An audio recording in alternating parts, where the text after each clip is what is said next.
Hello friends, welcome to the craft tales with Manisha. The craft tales with Manisha में आप सभी का बहुत बहुत स्वागत है।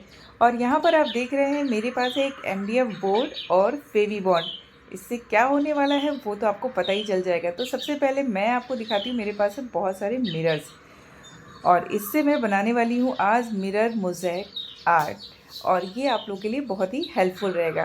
तो मैं बताती हूँ इस MDF बोर्ड की कहानी। ये एक्चुअली MDF बोर्ड मैंने बाज़ार से नहीं लिया है। हम जो केक मंगाते हैं घर पे और उसके नीचे जो बेस यूज़ करते हैं वो बेस है। मैंने उसको वॉश करके रखा हुआ था कि कहीं तो काम आ जाएगा। तो आज मैं इस पर बना रही हूँ मोज़ेक आर्ट, और आज की ये वीडियो खास करके बिगिनर्स के लिए है।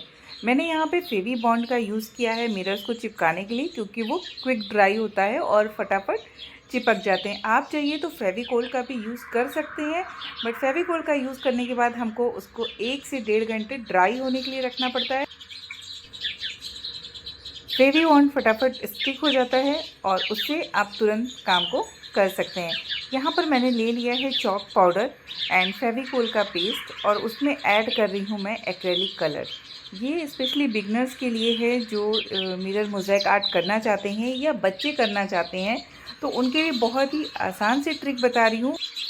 ये देखने में जितना खूबसूरत होता है, बनाना भी उतना ही आसान होता है। हमको ऐसा देख के लगता है कि ये शायद बहुत मुश्किल से बना होगा, लेकिन ऐसा नहीं है। तो यहाँ पर मैंने बहुत ही अच्छी तरह से पेस्ट में कलर ऐड कर लिया है, और उसके बाद इसका जो स्मूथ टेक्सचर है वो हम पूरे मिरर के ऊपर स्प्रेड कर देंगे। इसको हम ब्रश की हेल्प से नहीं स्प्रेड कर सकते हैं, क्योंकि जो मिरर का शेप है वो इसको नहीं करने देगा, बार बार वो रुकेगा।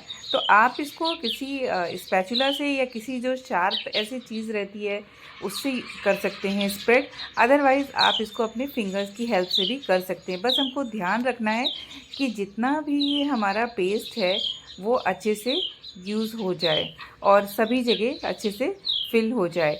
और इसकी कंसिस्टेंसी भी आप देख रहे हैं कि कैसी है। ये बहुत ज़्यादा पतली नहीं होनी चाहिए और ना ही बहुत ज़्यादा थिक होना चाहिए। ऐसा होना चाहिए कि स्मूथली ये मिरर के ऊपर से स्प्रेड हो जाए। जीवन में हमें कभी सीखना नहीं छोड़ना चाहिए। जीवन नई नई चीज़ें सिखाती हैं और हमें सीखते रहना चाहिए। चलिए, इसके साथ ही साथ हम जानते हैं मोज़ेक आर्ट की शुरुआत कहाँ से हुई। तो इसका एक बहुत लंबा इतिहास है, जो ईसा पूर्व तीसरी सहस्त्राब्दी में मेसोपोटामिया में शुरू हुआ। माइसीनिया ग्रीस में टेरेंस में कंकड़ मोज़ेक बनाए गए थे। सबसे पहले पत्थरों को रखा गया था और पत्थरों को जो बीच की जगह थी उसके बीच बीच में मिट्टी को फिल किया गया था। तो प्राचीन ग्रीस और रोम दोनों देशों में काफ़ी फेमस हो गया इस तरह की जो आर्ट थी उसको। और चौथी शताब्दी के बाद कई सारी जगहों पे, जैसे दीवार पे, छत पे, ऐसे मोज़ेक आर्ट बनाया जाने लगा। मोज़ेक आर्ट 6वीं और 15वीं शताब्दी तक काफ़ी फेमस थी। और मोज़ेक की क्रिएटिविटी जो थी, जो मोज़ेक आर्ट था, वो ज़्यादातर मानव आकृतियों के बिना, मतलब जो भी स्टार्टिंग में था तो धार्मिक इमारतों पर, महलों पर बहुत व्यापक रूप से इस्तेमाल किया जाता था, जिसमें इस्लाम की पहली महान धार्मिक इमारत यरूशलेम में डोम ऑफ द रॉक और दशमिक में उमैयद मस्जिद। फिर 8वीं शताब्दी के बाद इस्लामी दुनिया में मोज़ेक फैशन से बाहर हो गए, ज़ेलित जैसी तकनीकी और ज्यामितीय पैटर्न को छोड़कर, जो कई क्षेत्रों में लोकप्रिय रहे। आधुनिक मोज़ेक दुनिया भर के कलाकारों और शिल्पकारों द्वारा बनाए जाते हैं। पारंपरिक पत्थर, सिरेमिक, टेसेर, मीनाकारी और सना हुआ ग्लास या इसके अलावा कई सामग्रियों का उपयोग किया जाता है, जिसमें आप सीपियाँ, शेल्स, मोती और आकर्षक चेन, गियर, सिक्के और पोशाक, गहने, टुकड़े आदि को भी आप शामिल कर सकते हैं। तो कुछ ऐसा था मोज़ेक का इतिहास। और मोज़ेक आर्ट भी डिफरेंट डिफरेंट टाइप्स के होते हैं। तो जो पहले टाइम में मोज़ेक की जब से स्टार्टिंग हुई तो उसके अलग अलग तरह की जो कारीगरी थी वो डिफरेंट डिफरेंट दिखती थी, जिसमें शास्त्रीय मोज़ेक, जैविक मोज़ेक, औद्योगिक मोज़ेक। तो इन सब चीज़ों को मिलाते हुए और डिफरेंट थोड़ा थोड़ा सा चेंज करते हुए काफ़ी कुछ आप देखेंगे। कई जगहों पे आप वॉशरूम वगैरह में भी मोज़ेक होता है, जहाँ पे वाटर का कोई इफ़ेक्ट नहीं होता है, बट वो मोज़ेक आर्ट वर्क बहुत ही अच्छा रहता है। फिर कारीगर मोज़ेक और उसके बाद से पूर्व निर्मित कस्टम इंसर्ट मोज़ेक। इस तरह से बहुत सारे वैरायटी ऑफ मोज़ेक वर्क है।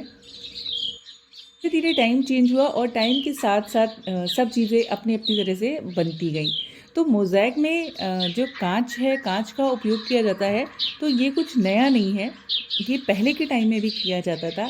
कई जगह आप बिल्डिंग्स देखेंगे जहाँ पे आपको मोज़ेक वर्क मिलेगा। कई जगह आप मंदिरों में देखेंगे, पूरे-पूरे मंदिर मोज़ेक वर्क के काँच से बने होंगे। काँच महल जो बना हुआ है, वो भी पूरा जो शीश महल बना हुआ है, वो भी शीशे का ही बना हुआ है और उस पे भी वो मोज़ेक वर्क है। और यहाँ पर मैंने इक्वली स्प्रेड कर दिया है एंड अब इसको मैं रख दूँगी 2 से 3 घंटे के लिए ड्राई होने के लिए। और जब ये ड्राई हो जाएगा उसके बाद एक प्रोसेस होता है जिसमें हम मिरर को क्लीन करते हैं। वैसे तो मैं हाथ से स्प्रेड कर रही हूँ, तो कोशिश कर रही हूँ कि पूरा इक्वली अच्छे से स्प्रेड हो जाए। और मिरर के ऊपर का निकालने के लिए आप इसको 2-3 घंटे के लिए ऐसे ही छोड़ दीजिए। अगर हम गीले में निकालेंगे तो बीच का भी पेस्ट निकल आएगा। हमको सिर्फ अपने मिरर को क्लीन करना है। तो उसके लिए 3 से 4 घंटे के बाद जब ये अच्छे से ड्राई हो जाए, तो आप एक कॉटन का कपड़ा लीजिए जो अच्छे से गीला करके निचोड़ लेना है, उसमें पानी नहीं रहना है और उसको इसके ऊपर 2 मिनट के लिए ढक के रख दीजिए। देन जब आप कपड़ा उठाएंगे और धीरे धीरे पोंछेंगे तो सिर्फ मिरर क्लीन होगा, बाकी paste as it is fix रहेगा। तो बहुत ही आसान सी ट्रिक है ये और घबराना नहीं है अगर मिरर के ऊपर का नहीं छूट रहा है। वैसे भी मिरर के ऊपर कोई चीज़ बहुत देर तक नहीं रह सकती है। जैसे मिरर थोड़ा सा मॉइस्चर लेगा वो अपने आप छोड़ देगा। होप आप लोग को वीडियो अच्छी लगी हो और वीडियो के साथ साथ जानकारी भी अच्छी लगी हो तो please like share and subscribe. Thanks for watching.